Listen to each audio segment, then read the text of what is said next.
सणाच्या पार्श्वभूमीवर श्रीरामपूर शहर पोलीस स्टेशनच्या वतीने रूट मार्चचे आयोजन। श्रीरामपूर शहर पोलीस ठाण्याच्या वतीने मोहरम सणाच्या निमित्ताने उपविभागीय पोलीस अधिकारी जयदत्त भवर यांच्या उपस्थितीमध्ये श्रीरामपूर शहरातील मुख्य रस्ते महात्मा गांधी चौक, छत्रपती शिवाजी महाराज चौक, सय्यद बाबा चौक, मौलाना आझाद चौक, दशमेश चौक व इतर संवेदनशील ठिकाणी रूट मार्चचे आयोजन करण्यात आले होते।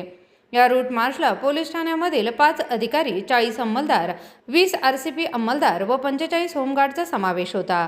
मोहरम सण हा शांततेत पार पडावा, कुणीही या निमित्ताने अनुचित प्रकार करू नये, कायदा व सुव्यवस्था सर्वांनी अबाधित राखावी असे आवाहन श्रीरामपूर शहर पोलीस स्टेशनचे PI विशाल खैरे यांनी केले आहे।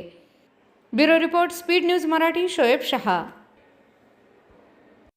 श्रीरामपूर शहर पोलीस ठाणेच्या वतीने मोहरम सणानिमित्ताने आज माननीय उपविभागीय पोलीस अधिकारी श्री जयदत्त भवर साहेब यांच्या उपस्थितीमध्ये श्रीरामपूर शहरातील मुख्य रस्ते महात्मा गांधी चौक, छत्रपती शिवाजी महाराज चौक, सय्यद बाबा चौक, मौलाना आझाद चौक, दशमेश चौक व इतर संवेदनशील ठिकाणी रूट मार्चचे आयोजन करण्यात आले होते।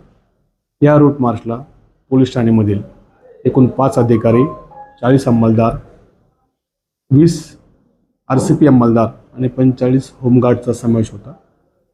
मी सर्व श्रीरामपूर शहरवासियांना आवाहन करतो की मोहरम हा शांततेत पार पाडावा, कुणीही या निमित्ताने अनुचित प्रकार करू नये व कायदा व सुव्यवस्था सर्वांनी अबाधित राखावी। जय हिंद। ताज्या बातम्यांकरिता सबस्क्राइब बटन दाबून YouTube चॅनल सबस्क्राइब करा।